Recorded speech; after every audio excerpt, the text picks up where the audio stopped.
আমরা এখনও কুয়েটের ভিসির পদত্যাগ চাচ্ছি। কুয়েটের শিক্ষার্থীরা যে আন্দোলন চালাচ্ছে, আমরা সেই আন্দোলনের প্রতি আমাদের পূর্ণ সংহতি আমরা এখনও জানাচ্ছি এবং যতক্ষণ পর্যন্ত কুয়েটের শিক্ষার্থীরা মাঠে আছে আমরাও তাদের প্রতি সাপোর্ট দিয়ে আমাদের জুলাই সহযোদ্ধাদের হাত না ছেড়ে আমরা এখন মাঠে থাকবো।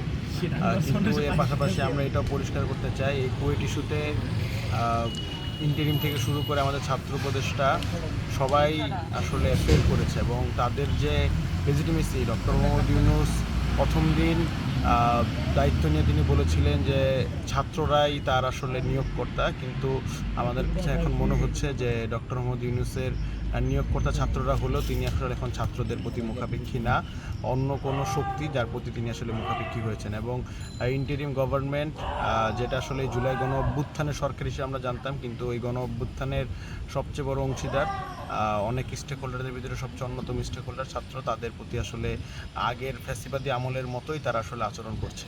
আমরা মনে করি এইটা আসলে এই ইন্টারিম গভর্নমেন্টের, এই যেহেতু ইন্টারিম গভর্নমেন্টের লেজিটিমেসি ছিল এই অভ্যুত্থান, লেজিটিমেসি ছিল এই রক্ত, তারা আসলে তাদের এই লেজিটিমেসি হারাচ্ছে ছাত্রদের সাথে এবং কুয়েটের শিক্ষার্থীদের সাথে এমন বিরূপ আচরণ করার মাধ্যমে। আমরা খুবই দ্রুত কুয়েটের ভিসির পদত্যাগ চাই এবং অন্যথায় আমরা এটাও বলছি যে যদি আসলে এখানে ভিতে কোনো ধরনের অন্য কোনো কিছু ঘটে, কোনো শিক্ষার্থী অসুস্থ হয়ে পড়ে, কোনো শিক্ষার্থী যদি আসলে এই জায়গায় অন্য দুর্ঘটনা কোনো কিছু ঘটে, এটার পুরো দায় ইন্টারিমকে নিতে হবে। এবং হয়তোবা আমরা বিশ্বাস করতে চাই ইন্টারিম আমাদের গভর্নমেন্ট, ইন্টারিম আমাদের সরকার, কিন্তু তারপরও আমরা এটাও বলছি যে যদি ইন্টারিমের যে আচরণ, ইন্টারিম যেদিকে যাচ্ছে, যদি এইটা ইন্টারিম তার এই গতি ধরে রাখে, তাহলে আমরা মনে করব ইন্টারিম আসলে গণ অভ্যুত্থান থেকে দূরে সরে গেছে। ইন্টারিম যদি গণ অভ্যুত্থান থেকে দূরে সরে যায়, আমাদেরকে ইন্টারিমকে দূরে সরে দিতে হবে। ইন্টারিমের পতনের ডাকও হয়তো আমাদেরকে দিতে হবে। কুয়েটের শিক্ষার্থীদের প্রতি সংহতি জানিয়ে আমরা জাহাঙ্গীরনগর বিশ্ববিদ্যালয়ের শিক্ষার্থীরা আমরণ অনশন চালিয়ে যাচ্ছি। এখন অবধি প্রায় 10 ঘন্টা পার হয়ে গিয়েছে, কিন্তু এখন পর্যন্ত ইন্টারিমের কাছ থেকে কোনো উত্তর পাওয়া যায়নি।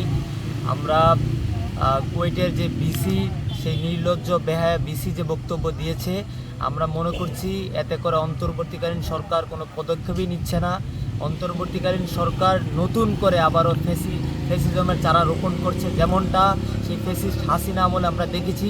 শিক্ষার্থীদের যৌক্তিক আন্দোলনগুলো কীভাবে ধামাচাপা দেওয়া হয়েছে এবং শিক্ষার্থীদের যৌক্তিক আন্দোলনগুলো কীভাবে হাসিনা সেই দাবিগুলো মেনে নেয়নি, তেমনটাই আমরা আচরণ লক্ষ্য করছি।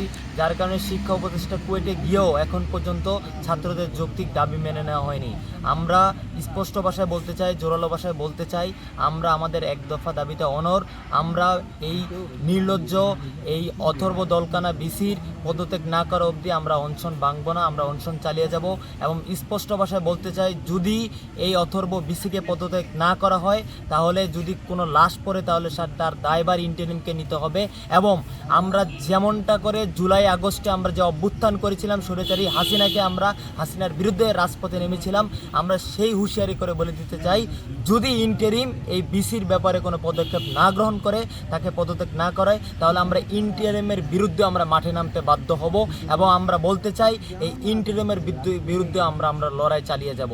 আমরা বলতে চাই, ছাত্র উপদেষ্টাকে বলতে চাই হুঁশিয়ার করে, যে আপনারা যদি এই মাসুদকে পদত্যাগ না করান, তাহলে আমরা সোজা সাপটা বলতে চাই, আপনাদের কোনোভাবে গদিতে টিকে থাকার দরকার নাই। আপনারা হয় পদত্যাগ করুন, আর না হয় এই ইন্টারিম, না হয় এই যে কুয়েটের উপাচার্য রয়েছে তাকে পদত্যাগ।